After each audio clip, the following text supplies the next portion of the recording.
Okay, I'm gonna wait for it to trickle back in. Oh Lord, this a lot. Maybe this needed to come out though. This is a lot. Oh Lord.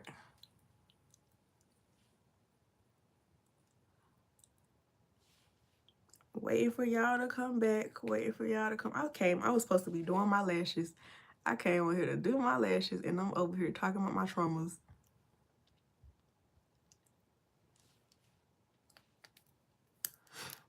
But I might share that last live just so I might share that last live just so people can hear and understand what I've gone through. Oh Lord. Now I gotta wait for y'all to come back. I don't know how this works. Can y'all I don't know if I should start back talking or what. Cause sometimes the little people thing will say 0, but it's actually people watching. So I don't know. Somebody could be okay. I see one person that came back. I don't know if it's from the last live or if it's from whatever. But since we have one person, I'm still gonna start back telling the story that I was talking about. So where I left off at was that I found out from my old supervisor that he had that the guy had actually was an ex-con, and the reason why he had been incarcerated was because he had attempted to kill his ex-girlfriend when she tried to break up with him. Then I found the article, you know, of the whole incident. It happened in front of kids. So because that happened in front of kids, he wasn't able to see his biological son or his son or whatever when he was released and stuff like that. So that's what we left off at or whatever. So you gotta do your research. When you're talking to people, don't take their word for stuff, because sometimes people lie. Or they not even just lie. Sometimes people just don't tell the whole truth, because I think that was one of his charges, but that wasn't the charge that he had got incarcerated for. He withheld the information about about him trying to kill the girl or whatever. So he was just one of those people. You don't have to do nothing to him. Like, you can be honest with him, because I would literally tell him several times, I don't want to be with you. I don't see a future with you. I don't like you like that. Like, I'll tell him these things, but then it's like, he'll get this blank look on his face. And then he'll be like, so what you want to do, baby? Like, what do you want to get something to eat? Like, it's like I would say something to him and it will like go in one ear and straight out the other. Like, he didn't hear it. So it didn't matter how honest you was with him. And then he made this statement to me a couple of times. Like, when I would say, like, I don't want to be with you, he'll be like, but I want to be with you. And I would tell him, that's not how that works. Both of the individuals have to want to be together. But because he wanted to be with me, he didn't care if I didn't want to be with him. So, yeah. So, here you go. Get off of my page. Oh my God. I'm like, this not the right time to troll. I hope that if you ever go through something similar, that you don't have to, that somebody don't come and try to talk crazy to you about your situation, about what you went through.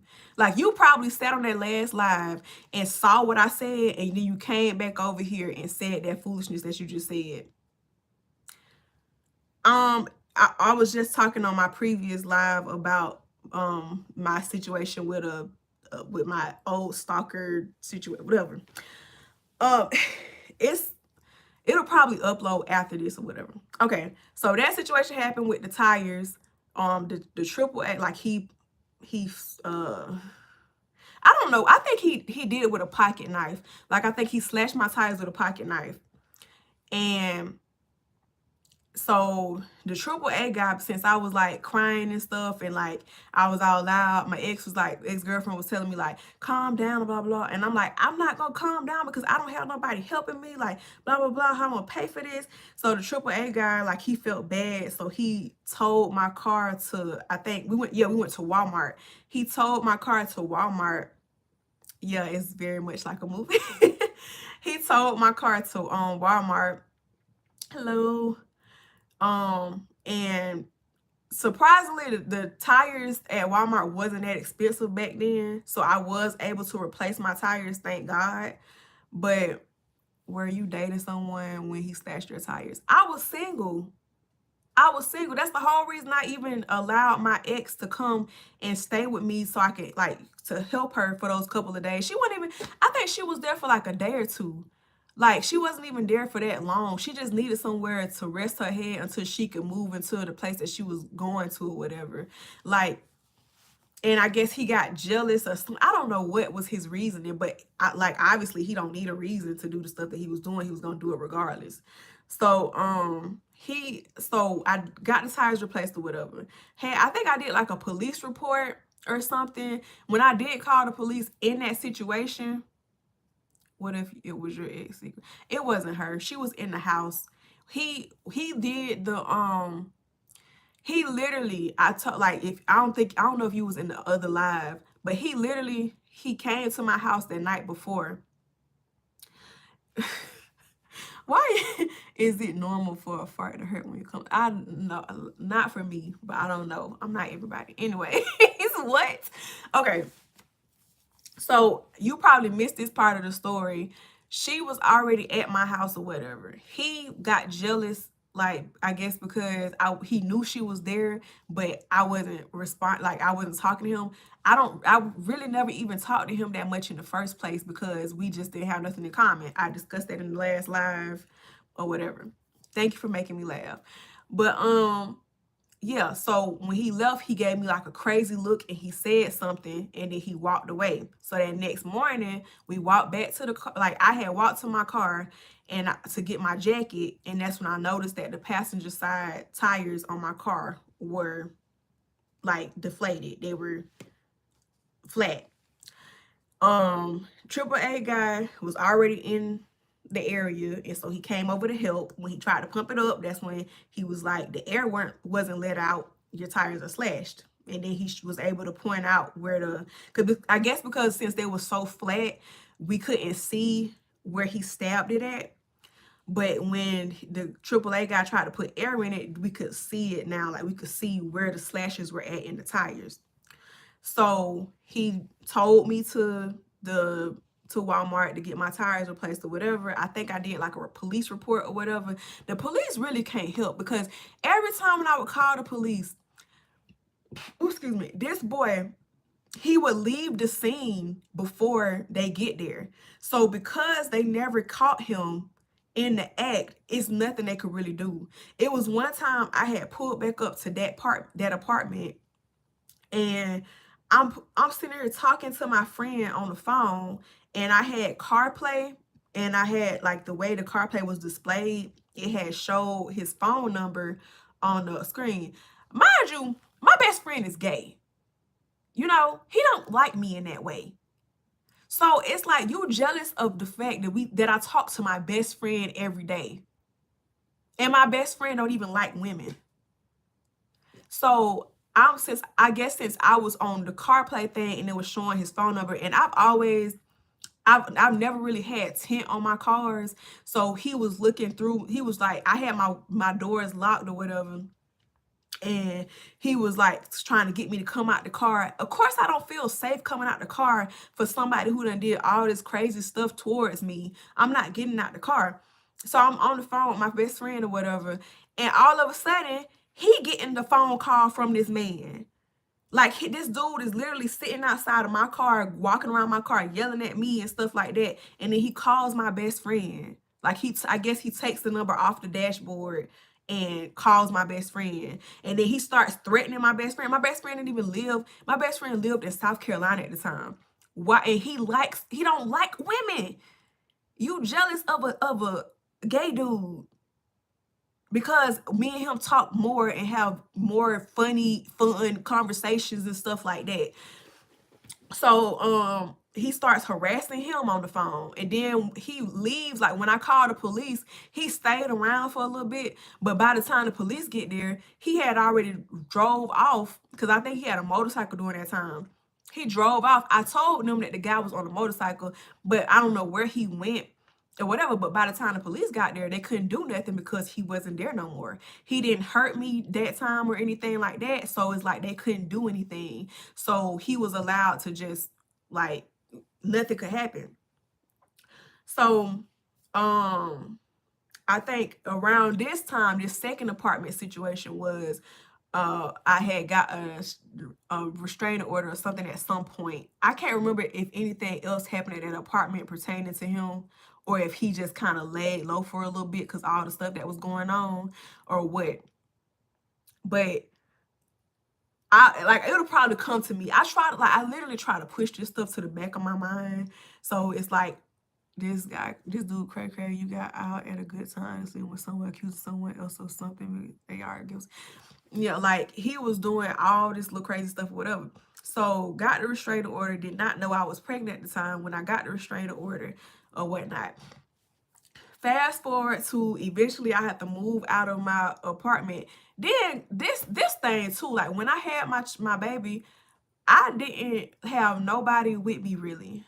Like, I feel like I was really in denial that I was even pregnant in the first place, because I just felt like, why would God allow me to, successfully carry a child by somebody that I'm trying to get away from, and that I'm trying my hardest, and then I'm praying to God to, like, help me get away from this dude. Like, I felt like I was in denial. But when my son actually came, this boy, like, you try to do the little thing where you try to, like, allow, like, just because they hurt you or did whatever to you, you don't want to deprive them of the experience. That dumb shit. Like, I don't know. Try to do that or whatever. So I had let him come see him one day. This boy sitting up here getting on Facebook, taking a picture, talking about hanging with his baby and stuff like that. He get on the phone lying to people, talking about, oh, our baby kept us up, or my son kept us up all night. You was asleep the whole night. You didn't help with nothing. I'm the one who didn't get sleep for almost over a week. I had stitches. I had engorged boobs. My bed would sit up high, so I'm here with stitches and engorged boobs, having to get up and change this baby because you're not putting forth no effort to get up and help to do nothing. But then when you talk to people on the phone, you talking about how you doing this, that, and the third. Destiny's friend, Destiny, the girl that was in here, her friend Jerry was doing more for me than he was doing. He didn't even really know me like that. Jerry went and got me a crib or something, like a little playpen. He put the playpen together with my mom, and this boy just sat on the sofa like he didn't do nothing. He didn't do anything. And, like, people that barely know me coming in here to assist me and help me, and you getting on the phone and you getting on Facebook flexing, taking pictures with my baby, talking about some hanging with my whatever, and you FaceTiming and calling people and trying to show that you doing something when all you doing is holding a child. He didn't do anything, but he would lie to his family and friends and talk about some, oh, the baby kept us up all night. I was up all night and you were sleeping. You were sleeping so peacefully. And I was up hurting and taking care of a child. So it was like, to that point, because it's like, you couldn't help me with nothing financially. You couldn't help me physically. Like, you couldn't help take care. You couldn't do nothing. So I'm like, I really don't need you at all, because you can't do anything for me. And plus, you're my abuser. Like, I don't need to be around you. So when my lease was up at that apartment, I moved back in with my mom. So we're going to fast forward. When I moved back in with my mom, I had stopped talking to him completely, because it's like, you get that aha, and then also you get that, you get that mother's intuition, that mother's like, I have to protect my child type of thing or whatever. And it's like, it clicked in my head, like, okay, yeah, I'm trying to do the thing where you let them, still be able to be a father or whatever, and it's not working because he can't do nothing. He can't help. He, like, anytime he get around me, it's not about the child. This man even told me that he intentionally got me pregnant because he thought that us having a baby was gonna bring us closer together. All you did was give me somebody to protect. And me having somebody, because I couldn't fend for myself during that time. like, because this was the first time experience for me. Like, I've never dealt with a real life. Like, I had a stalker before that was like a girl who was stalking me over some dude or whatever that I didn't even want.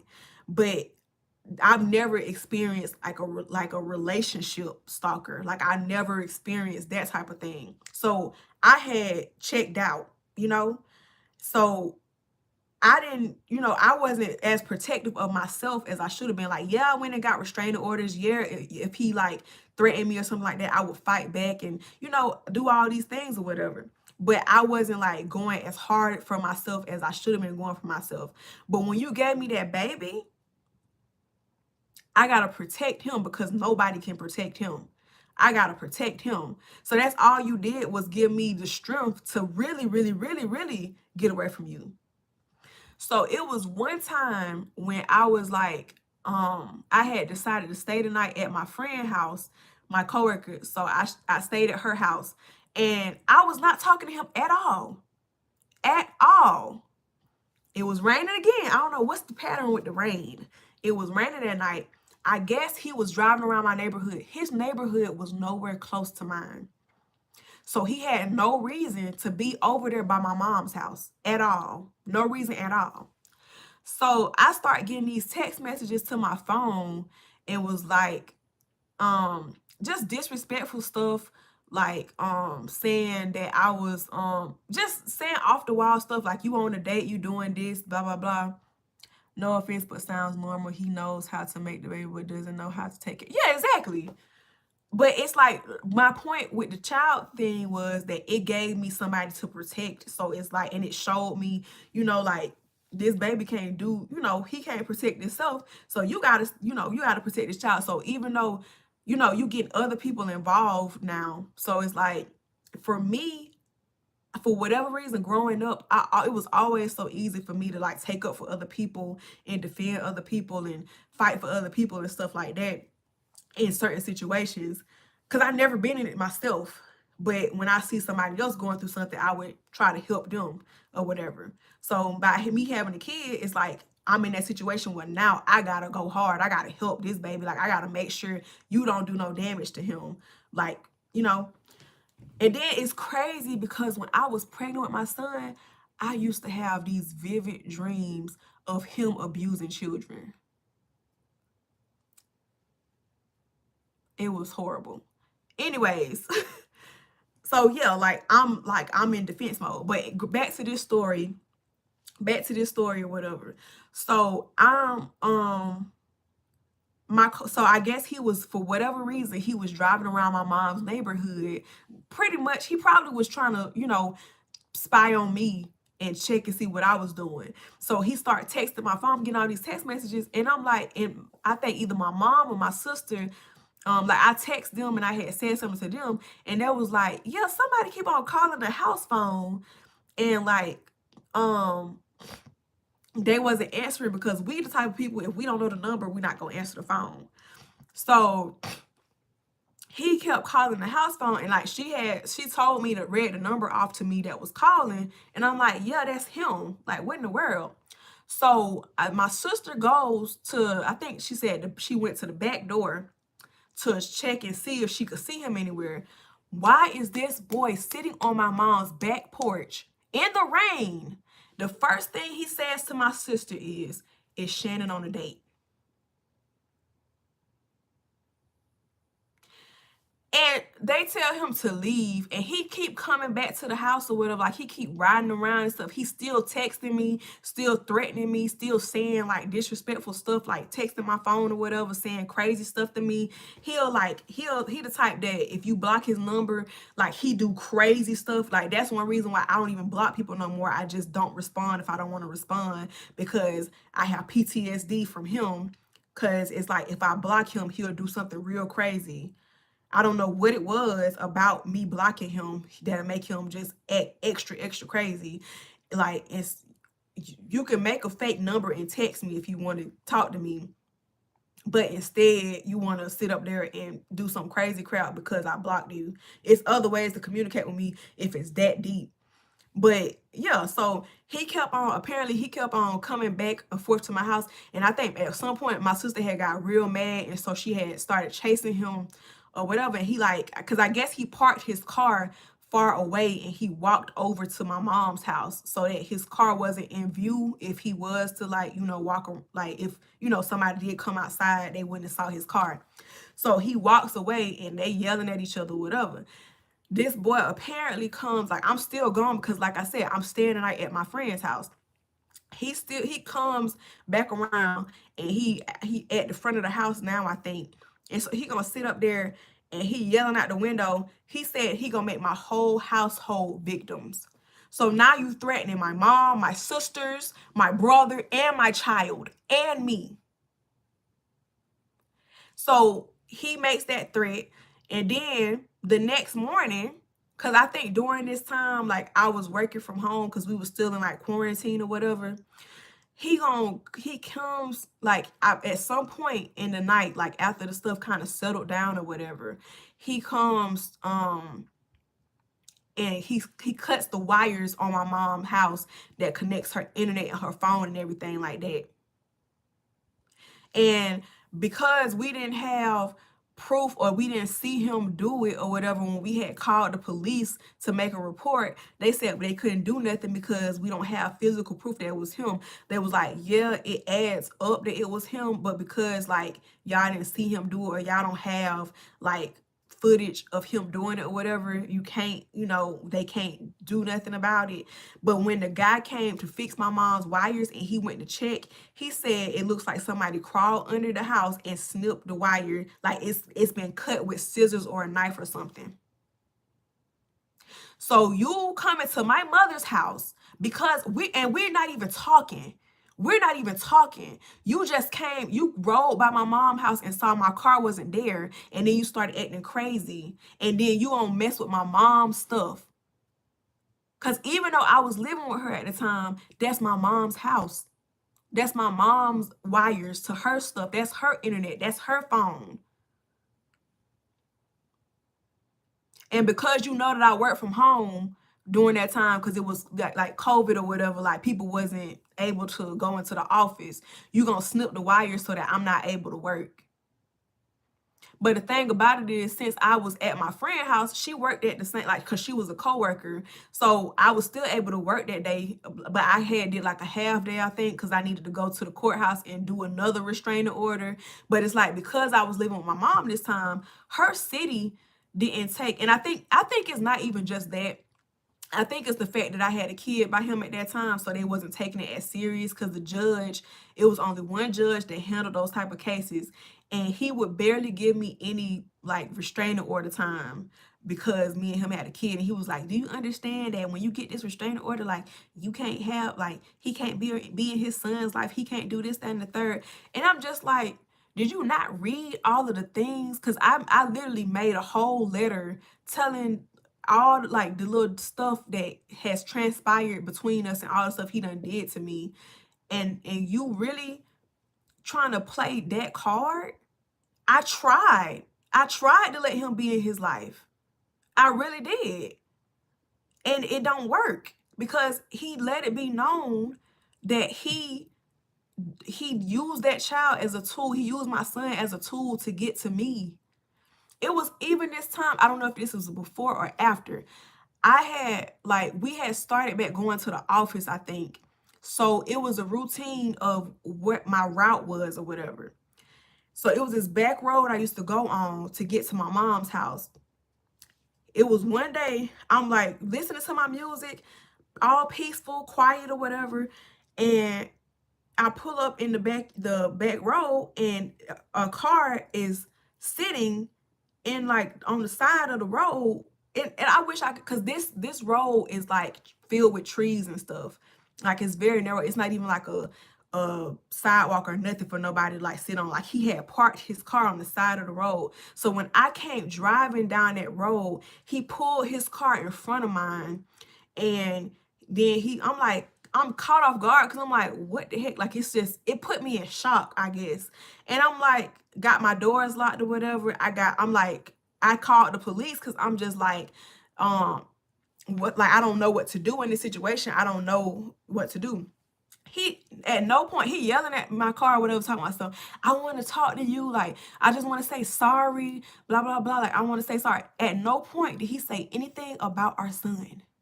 But as soon as cars start passing by and he see people taking notice, he starts saying, I want to see my son. You want to let me see my son? Like, that's when he started talking about it. When he got an audience, that's when he started talking about our son, because he had an audience. At no point before them cars started passing by did he start saying anything about our child.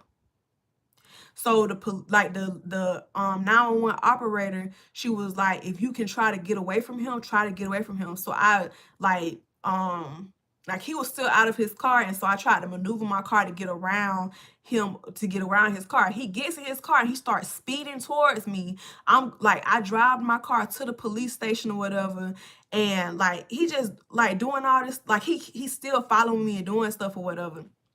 So I think that day I don't know if I did another restraining order. I can't remember. I can't remember what exactly I did after that situation. But it's like you literally chasing me and stuff like that. Then it was another freaking instance of me going to work in the morning. Mind y'all, I'm still not talking to him. I'm still not talking to him. It'll be like some instances where I might say something back to him because he might say something real disrespectful, and I'm just like telling him to leave me alone. But like he's still, still trying to communicate with me and stuff like that. And there would be instances where I get in that whole mindset again where I'm like, okay, he's playing the whole I want to see my child thing or whatever. So I'm like, in my head, I'm like, okay, let me try. And every time I would try, he would use it as a ploy to try to get back with me. Like he would always try to make it seem like, oh, we're a happy family now. And so it's like, dang, I can't even let you be around your child because you keep trying to make it into a us thing. It's not a us thing. It's not. Like he literally admitted to me that he used our child to like, make it so we're stuck together. Basically, like that's what he said to me. So it was another incident where I was headed to work. Mind you, I'm not, because when you're not talking to a person, I don't expect you to pop up nowhere. Like, I don't expect you to be here. I come out of my mom's back, like the back of my mom's house to get to my car. And why is he back there? And he was like, hey, I just wanted to talk. And I go right back into the house. I went right back. I didn't say nothing. I went back in the house and I closed the door. Then when I came back out, he was gone. So I'm like, okay, he gave up. I get in my car. I took a different route to work because I was like, okay, maybe he probably on that back road. So I went a different way instead. I'm on the freaking, I don't know if that's considered a highway or not, but I'm on my way to work and I look at my rearview and he's behind me. Every light we get to, he gets out of his car and he comes knocking on my windshield, trying to get my attention, trying to talk about he want to talk, he want to say sorry, he want to do this, that, and the third. He follows me. He keeps following me. I'm on the phone with the 911 operator. She's trying to figure out where I'm at. We get to a point, a freaking bus is behind me. He tried to make me crash into a bus. He's sitting up here like doing all this crazy stuff, like trying to get beside me, trying to like bump into me and stuff. Like a bus. A whole bus, a whole city bus, y'all. A whole city bus. And I'm on the 911, I'm on the phone with them. I'm panicking because I'm like, he's trying to kill me. Like, he's trying to kill me. And then it's like every single time, by the time the police get there, he is gone. And then after that, he tried to, like, he found out my work. I don't know, like, I guess he had called or was calling places or whatever. He had found, like, I did a police report that day. They really couldn't do too much. They did more than what my mama city did, but still they couldn't do too much because, like I said, when they came, he was not there. So, and then, like, I don't know if it was like the same day or a couple days after. I used to have to answer the phones because of the position I was in. I was like an assistant or whatever. I would have to answer the phones, but I had my own separate line. No. I had got a promotion, so that wasn't the case. I barely got any phone calls. So I had my own direct number. So I'm not used to, like, you know, if somebody call me, it's very rare. So I get to work one morning and this number keep on calling me. It don't have like an actual name on the caller ID. It was just some type of, it looked like a business name or something on the caller ID. So I answered it the first time and immediately I recognized his voice and I hung up the phone. He kept calling back to back to back to back from different numbers. One number called and I didn't answer, and then the next number would call. Then he just kept calling and calling and calling and calling. He called my job over 200 times. My job had to file a harassment charge on him because I had no choice but to tell them, like, this is what's going on. He keep calling, he keep harassing me, like he was leaving voicemails on my phone trying to say stuff, like he was having conversations to himself as if he was talking to me, accusing me of doing stuff that I didn't even do, like leaving voicemails on my phone, like just saying crazy stuff on my voicemail and stuff like that. So the IG, the investigation department of my job, had to get involved, and they had to, like, I had to tell them all the phone numbers he was calling from, and they had compiled a whole list, like pages, showing that this man called this many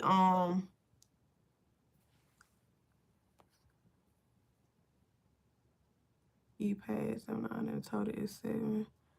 Do you want to add the missing next time I spend it now so you don't forget? I'm fine with him if he's doing pizza. Okay, yeah, I was answering. I had a text message that, but it's not. It's okay. But yeah, okay. So they had to compile all of that evidence and everything like that, and they had put a harassment charge on him with them. Like it was no, you know, like I had no say so or anything at this point, because my job had actually sued him or whatever, like put charges against him. So because he had that charge, he ended up violating his probation because they, you know, put that charge against him or whatever. But it's like he literally sat there the whole entire day and days after that, because he kept calling the phone after that. He just didn't call it as much as he did that first time.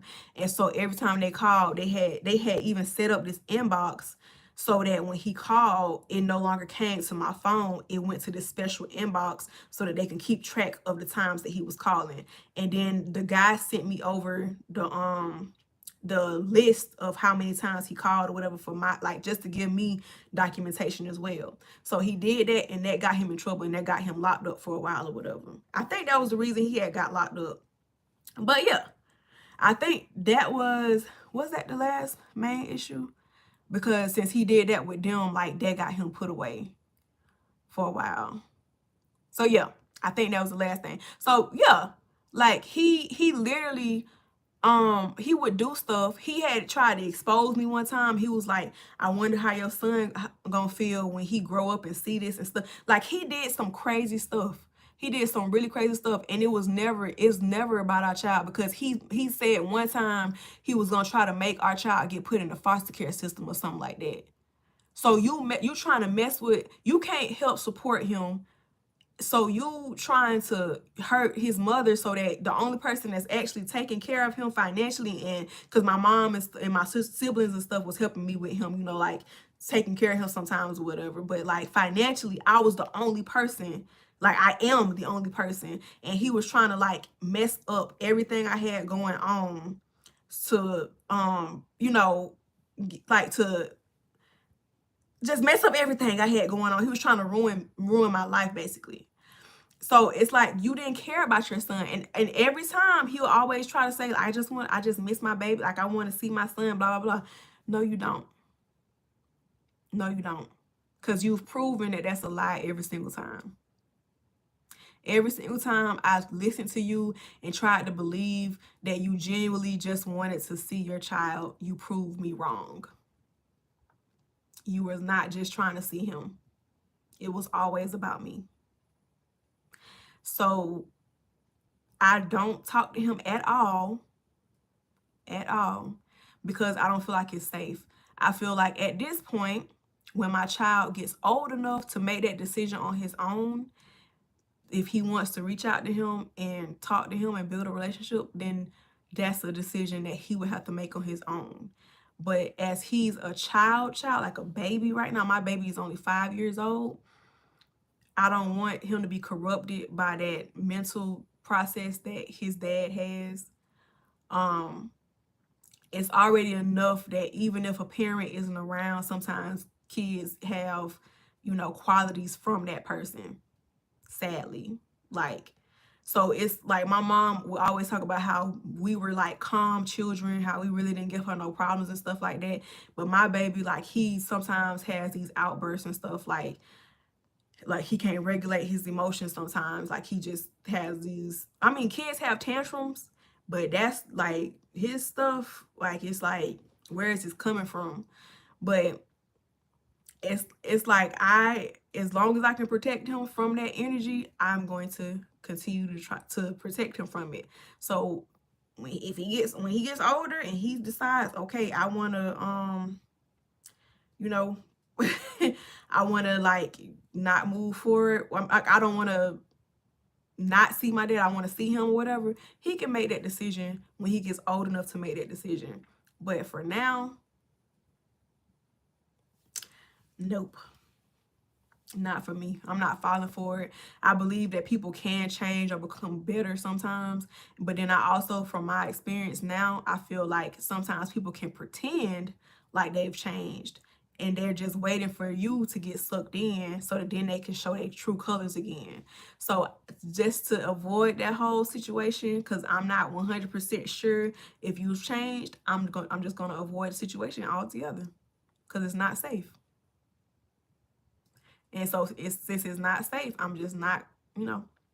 So yeah, I mean, it's probably more stories in between that I'm not, like, that's not registering in my head right now. But those are the main ones that stuck out to me from this live and the previous live.